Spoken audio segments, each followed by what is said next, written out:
ओम शांति। आज 1 जून 2022 को हम बाबा के अनमोल मधुर महावाक्य सुनेंगे। मीठे बच्चे, सदा ईश्वरीय सेवा में बिजी रहो तो बाप से लव बढ़ता जाएगा, खुशी का पारा चढ़ा रहेगा। आज की मुरली से प्रश्न है, नजर से निहाल होने वाले बच्चों की दिल में कौन सी खुशी रहती है?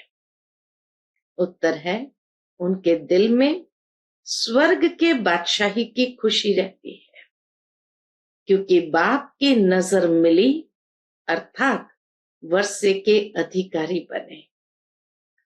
बाप में सब समाया हुआ है। आज की मुरली से दूसरा प्रश्न है, बाप बच्चों को रोज भिन्न भिन्न ढंग से नई पॉइंट्स क्यों सुनाते हैं? उत्तर है, क्योंकि बच्चों की अनेक जन्मों की दिल पूरी करनी है। बच्चे बाप द्वारा नई नई पॉइंट्स सुनते हैं तो बाप के प्रति लव बढ़ता जाता है। आज की मुरली से पहले गीत बजा है, तूने रात गवाई सो के, दिवस गवाया खाके। ओम शांति। बच्चे बैठे हैं नजर लगाकर, इतना अटेंशन से योग में बैठते हैं, बाबा से दृष्टि लेते हैं तो बाबा आकर कहते हैं, बच्चे बैठे हैं नजर लगाकर। बाप भी देख रहे हैं इसको, आत्मा को और इस शरीर को। बच्चे भी देख रहे हैं। देखने में मजा आता है, बस सुनने में मजा आता है, क्योंकि सुनना तो बहुत हुआ है। बहुत ही ज्ञान आदि ढेर का ढेर सुना है। तुम नंबर 1 भगत हो। भक्ति मार्ग में हर एक बच्चे ने शास्त्र की बातें ढेर के ढेर सुनी है। तुमने ही सबसे जास्ती भक्ति की है। वेद, शास्त्र, ग्रंथ, गीता, गायत्री, जप, तप आदि सब पढ़े हुए हैं। कितना पढ़े हुए हैं? तो बाबा कहे, ये सब पढ़े हुए हैं, बहुत सुनते हैं। बाप समझाते हैं, कब से लेकर ये सुने हैं? जब से ये निकले हैं बहुत सुना है। द्वापर युग से ही सुनते आए हैं। बाकी बाप से नजर मिलाना सो अभी ही होता है, नजर से निहाल होते ही है। यह एक श्लोक भी है, नजर से निहाल स्वामी किंदा सतगुरु। गुरु भी है, स्वामी भी है, सजनियों का। नजर के सामने बैठे हैं, नजर से ही बाप को जानते हैं कि उससे हमको विश्व का मालिकपना मिलता है। बाप को देखने से दिल खुश हो जाती है, क्योंकि बाप से ही सब कुछ मिलता है। बाप में ही सब कुछ समाया हुआ है। जब बाप मिला, नजर के सामने बैठे हो तो जरूर बच्चों को स्वर्ग की बादशाही का नशा भी चढ़ेगा। बाबा कहे, स्वर्ग की बादशाही का नशा भी चढ़ेगा। पहले बाप का नशा, फिर बे बादशाही का नशा। हम जानते हैं, हम अभी बाप के सामने बैठे हैं। देह अभिमान अब निकल रहा है। हम आत्माएं इस शरीर के साथ चक्कर लगाते, पाठ बजाते बजाते अब हमारा बाप भी सन्मुख बैठा है। बाप के साथ खुशी होती ही है वर्षे की। बच्चे जब बड़े होते हैं तो बुद्धि में आता है, हम बैरिस्टर का, इंजीनियर का, बादशाह का बच्चा हूं, मैं बादशाही का मालिक हूं। यहां तुम जानते हो, बाप से हमको स्वर्ग का वर्षा मिलता है। बाप को देखने से बच्चों को स्थायी खुशी होनी चाहिए। इसको ही रूहान कहा जाता है। जो सुप्रीम बाप है सबका, वह बैठ आत्माओं से बात करते हैं। आत्मा इस शरीर द्वारा सुनती है। ये एक ही बार ऐसा होता है कि बाप को याद करते करते जब वह आते हैं और नजर मिलाते हैं तो 21 जन्म के लिए वर्षा दे देते हैं। यह तुम बच्चों को याद रहना चाहिए। बच्चे जो है वो भूल जाते हैं, भूलना नहीं चाहिए। बाबा की नजर के सामने होने से ही समझते हैं हम बाबा के साथ बैठे हैं। ना, बाबा की नजर के सामने होने से अंदर में ये समझ आती है हम बाबा के साथ बैठे हैं। बाबा को देखने से खुशी का पारा चढ़ता है और बाप बैठ नए नए पॉइंट समझाते हैं। बाप से बच्चों का पूरा लव हो जाए, आत्मा अपने दिल पूरी कर दे, क्योंकि बिछड़े हुए हैं, अनेक प्रकार के दुख देखे हैं। कितना रहम बाबा को आता है। अनेक प्रकार के दुख देखे हैं। अब सन्मुख बैठे हैं तो देखकर हर्षित होने चाहिए। बाप के सन्मुख होने से हर्षित होते हो, वह बाप से दूर होने से भी इतना हर्षितपना रहता है। पूछते बाबा कि बाप के सामने हैं तभी हर्षित होते हैं, ये बाप से दूर होने से भी इतना हर्षितपना रहता है। विवेक कहता है बाहर तो बहुत बातें सुनते हैं तो बुद्धि और तरफ चली जाती है। यह जो मधुबन में बच्चे बैठे हैं, सन्मुख सुनते हैं, बाबा प्यार से कशिश करते हैं। देखो तुम्हारा कितना मीठा, कितना प्यारा बाबा है, तुमको स्वर्ग में जाने के लायक बना रहे हैं। बच्चे स्वर्ग के मालिक थे, अब ड्रामा अनुसार सब कुछ गंवा दिया है। राज्य गंवाना और पाना यह तो बड़ी बात नहीं। तुम ही इस बात को जानते हो। दुनिया में करोड़ों आत्माएं हैं, परंतु कोटों में कोई मुझे पहचानता है।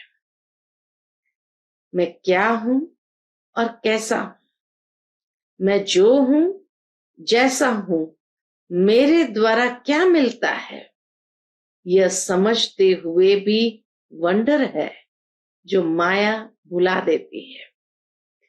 ऐसे नहीं कि सन्मुख वालों को माया भुलाती नहीं है, सन्मुख वालों को भी माया भुलाती है। शिव बाबा में भी पूरा लव होना चाहिए। लव कैसे बढ़े, जो बाबा से हम उच्च वर्षा लेवे। बाबा कहेंगे खिदमत करो, सेवा करो। बाप बच्चों की खिदमत करते हैं। बच्चे जानते हैं बाबा दूर देश से आया है। निश्चय बुद्धि बच्चों को कभी डगमग नहीं होना चाहिए, मूंझना नहीं चाहिए, परंतु माया बहुत जबरदस्त है। बाबा तो श्रृंगार रहे हैं, मनुष्य को देवता बनाते हैं। यह स्कूल है ही देवता बनने की। पवित्र दुनिया का मालिक बनने के लिए ये मेहनत है। बाबा सिर्फ कहते हैं मुझे याद करो। मनुष्य जब मरते हैं तो उनको कहते हैं राम को याद करो, परंतु राम को जानते ही नहीं तो याद से कोई फायदा ही नहीं। तुमको तो बाप की पूरी पहचान है। तुम आते ही हो शिव बाबा के पास। वह तो निराकार है, क्रिएटर है। क्रिएट कैसे करेंगे? प्रजापिता ब्रह्मा को भी क्रिएटर कहते हैं। ब्रह्मा द्वारा मनुष्य सृष्टि पैदा होती है, इसलिए प्रजापिता ब्रह्मा कहा जाता है। तुम अब ब्राह्मण बने हो, तुम्हारी आत्मा अब अच्छी रीति जानती है। क्या जानती है? कि हम शिव बाबा के पोत्रे, ब्रह्मा के बच्चे बने हैं। तुम बच्चे चाहते हो हमारे विकर्म विनाश हो जाए और हम विजय माला में नजदीक पिरो जाए, तो बाबा को बहुत याद करना पड़े। फिर तुम कर्मयोगी भी हो, घर बार संभालते, पवित्र रहना है, कमल फूल समान। ये मिसाल कोई सन्यासियों से नहीं लगता है। वह गृहस्थ व्यवहार में रहते कमल फूल समान पवित्र रह नहीं सकते, न किसको कह सकते हैं। जो जैसा है वह ऐसा ही बनाएगा। सन्यासी ये नहीं कह सकते हैं। बाबा कहे सन्यासी यह कह नहीं सकते कि कमल सम पवित्र रहो। अगर कहे ब्रह्म को याद करो, वह भी हो नहीं सकता। कहेंगे तुमने तो घर बार छोड़ा है, हम कैसे छोड़े? तुम ही घर गृहस्थ में रह नहीं सके तो दूसरों को कैसे कह सकते? वह राजयोग की शिक्षा दे न सके। अभी तुम सभी धर्म वालों के राज को समझ गए हो। हर एक धर्म को फिर अपने समय पर आना है। कलयुग से फिर सतयुग होना है। सतयुग के लिए चाहिए आदि सनातन देवी देवता धर्म, और कोई धर्म वाले मनुष्य को देवता बना नहीं सकते। सतयुग के लिए चाहिए आदि सनातन देवी देवता धर्म, और कोई धर्म वाले मनुष्य को देवता बना नहीं सकते। उन्हों को जाना ही है मुक्ति में। सुख है ये स्वर्ग में। जब हम देवी देवता बने तब दूसरे धर्म वाले मुक्ति में जाए। जब तक हम जीवन मुक्ति धाम स्वर्ग में नहीं गए हैं, तब तक कोई मुक्ति में जा नहीं सकते। स्वर्ग और नरक इकट्ठा रह नहीं सकते। जब हम जीवन मुक्ति का वर्षा पाएंगे तो जीवन बंद वाले रहने नहीं चाहिए। तुम जानते हो इस समय है संगम। तुम ही कल्प के संगम पर बाबा से मिलते हो। दूसरे कोई मिल ना सके। दूसरे समझते हैं यह तो कलयुग है। हम अभी कलयुग में नहीं है। हम बच्चों के लिए अभी कलयुग नहीं है। बाबा से स्वर्ग के लिए फिर से वर्षा पा रहे हैं। हम जीते जी मरकर बाप के बने हैं। जो एडॉप्ट होते हैं उन्हें दोनों जहानों का मालूम पड़ता है, कलयुगी दुनिया का भी और सतयुगी दुनिया का भी। फलाने के थे अब फलाने के बने हैं। वह अपने मित्र संबंधी आदि सबको जानते हैं। दोनों तरफ का मालूम रहता है। तुम बच्चे जानते हो इस दुनिया से हमने लंगर उठा लिया है। अभी हम जा रहे हैं। इससे हमारा कोई ताल्लुक नहीं है। यह भगवान अपने बच्चों से यानी परम पिता परमात्मा शालिग्राम बच्चों से बात कर रहे हैं। भगवान को आना है परंतु जानते नहीं। बाप को न जानने कारण मूंझ पड़ते हैं। इतनी सहज बात कोई भी नहीं समझते। याद करते हैं तुम जानते हो हम आत्मा शरीर लेकर पाठ बजाती है। हम परम धाम से आती है। वहां परम पिता परमात्मा भी रहते हैं। परम धाम में परम पिता परमात्मा भी रहते हैं। मनुष्य तो न आत्मा को न परमात्मा को जानते हैं। कैसे भगवान आकर मिलेगा, क्या करेगा, कोई भी नहीं जानते हैं। गीता में सारा रॉन्ग लिख दिया है, नाम ही बदल दिया है। बाप पूछते हैं तुम मुझे जानते हो ना? कृष्ण थोड़ी ऐसे कहेंगे तुम मुझे जानते हो। उनको तो सारी दुनिया जानती है। वह ज्ञान दे न सके तो जरूर समझाना चाहिए। भगवान रूप बदलता है परंतु कृष्ण नहीं बनता। वह मनुष्य के तन में आता है, कृष्ण के तन में नहीं आते हैं। यह है ब्रह्मा, वह है ही कृष्ण की आत्मा। ब्रह्मा है कृष्ण की आत्मा, सिर्फ थोड़ी सी बात में भूले हैं। यह है कृष्ण के 84वें जन्म की आत्मा, जो फिर आदि में कृष्ण बनता है।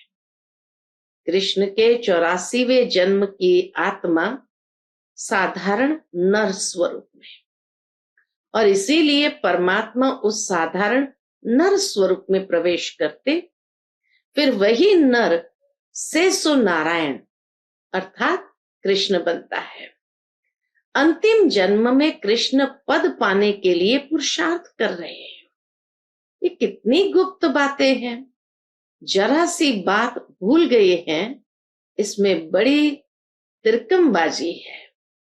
तुम जानते हो हम कृष्ण के घराने के थे, अब शिव बाबा से फिर राज्य भाग्य ले रहे हैं। हमारी बुद्धि में कृष्ण बैठता नहीं है। मनुष्य तो कह देते कृष्ण भगवान वाच, कुछ भी सिद्ध नहीं होता है। गीता में दिखाया है 5 पांडव जाकर बचे, कल्प की आयु लाखों वर्ष दे दी है। इतनी सहज बात भी मनुष्य नहीं जानते हैं। तुम कितना इशारे से समझ सकते हो कि हम ही सूर्यवंशी घराने के थे, अब सूर्यवंशी से शूद्रवंशी में आए हैं, फिर ब्राह्मण से देवता बनते हैं। वर्ण को भी बुद्धि में रखना पड़ता है। उन्होंने वर्ण को भी आधा कर लिया है, उन्होंने वर्ण को भी आधा कर दिया है। चोटी ब्राह्मण और शिव बाबा को भूल गए हैं, बाकी देवता क्षत्रिय वैश्य शूद्र दिखा दिया है। ब्राह्मण तो जरूर चाहिए। बाबा कहे विराट रूप के चित्र में ब्राह्मण तो जरूर चाहिए ना। ब्रह्मा की औलाद कहाँ गई, ये कोई की बुद्धि में नहीं बैठता। तुमको बाप अच्छी रीति समझाते हैं, तुमको बुद्धि में अच्छी रीति धारण करना है। जो नॉलेज बाप की बुद्धि में है वह तुम्हारे में भी रहनी चाहिए। मैं तुम आत्माओं को आप समान बनाता हूं। जो सृष्टि चक्र की नॉलेज मेरे में है वह तुम्हारी बुद्धि में भी है। बुद्धिवान चाहिए, बाबा को बुद्धिवान बच्चे चाहिए। बाबा के साथ योग भी हो और घड़ी घड़ी विचार सागर मंथन होता रहे। तुम अब सन्मुख बैठे हो, समझते हो, बाबा तो बिल्कुल सहज समझाते हैं। कहते भी है आत्मा परमात्मा अलग रहे बहुकाल। सतगुरु दलाल के रूप में पढ़ाते हैं। दलाल अथवा सौदा कराने वाले, बाप इन द्वारा आकर अपने साथ सौदा कराते हैं। तुम जानते हो दलाल को याद नहीं करना है। दलाल द्वारा हमारी सगाई होती है शिव बाबा से। तुम सब बीच वाले दलाल हो। कहते हैं परम पिता परमात्मा से तुम्हारा क्या संबंध है। तुम सगाई कराने की युक्ति रचते हो, फिर प्रजापिता ब्रह्मा का नाम भी देते हो। वर्षा शिव बाबा से मिलता है, स्वर्ग का रचयिता ही वह है। जीव आत्माओं की परमात्मा के साथ सगाई होती है। सगाई की थी, वर्षा पाया था, फिर से पाते हैं। तुम जानते हो हमारा कल्प कल्प कल्प के संगम युग का यही धंधा है। तुम जानते हो हमारा कल्प कल्प कल्प के संगम युग का यही धंधा है। और कोई भी आत्माओं की परमात्मा के साथ सगाई नहीं कराते। सगाई भी उनसे कराते हैं, किसे, जो विश्व का मालिक बनाते हैं। यह है ऊंच ते ऊंच रूहानी सगाई। रूहानी सगाई करना कल्प कल्प बाप से ही सीखते हैं। कल्प कल्प ऐसा होता है। कल्प कल्प मनुष्य से देवता जरूर बनते हैं, देवता फिर से मनुष्य बनते हैं। मनुष्य तो मनुष्य ही है, परंतु क्यों लिखा है मनुष्य से देवता किए करत न लागी वार? क्योंकि देवता धर्म स्थापन करते हैं। तुम भी जानते हो, इस सगाई से हम मनुष्य से देवता बन रहे हैं। सब कहते हैं क्राइस्ट से 3000 वर्ष पहले भारत हेवन था, परंतु बुद्धि में नहीं आता है। भारत पहले स्वर्ग था। अभी भी कितने मंदिर बनाते हैं, परंतु सबकी उतरती कला है, हमारी है चढ़ती कला। चढ़ती कला में 1 सेकंड लगता है। अच्छा, मीठे मीठे सिकिलदे बच्चों प्रति माता पिता बाप दादा का याद प्यार और गुड मॉर्निंग। रूहानी बाप की रूहानी बच्चों को नमस्ते। हम सब रूहानी बच्चों की रूहानी माता पिता बाप दादा को याद प्यार, गुड मॉर्निंग और नमस्ते। नमस्ते, शुक्रिया बाबा, शुक्रिया। आज की मुरली से धारणा के लिए मुख्य सार है। पहली पॉइंट, कभी भी किसी बात में मूंझकर निश्चय में ऊपर नीचे नहीं होना है। घर बार संभालते कर्मयोगी होकर रहना है। विजयी माला में नजदीक आने के लिए पवित्र जरूर बनना है। दूसरी पॉइंट, बुद्धिमान बनने के लिए ज्ञान का विचार सागर मंथन करना है। सदा खिदमत में, सेवा में तत्पर रहना है। आप समान बनाने की सेवा करनी है। आज का बाप दादा का मधुर वरदान हम बच्चों के प्रति है। बाबा शब्द की स्मृति से हद के मेरेपन को अर्पण करने वाले बेहद के वैरागी भव। बाबा शब्द की स्मृति से हद के मेरेपन को अर्पण करने वाले बेहद के वैरागी भव। कई बच्चे कहते हैं मेरा ये गुण है, मेरी शक्ति है, यह भी गलती है। बाबा कहे यह भी गलती है।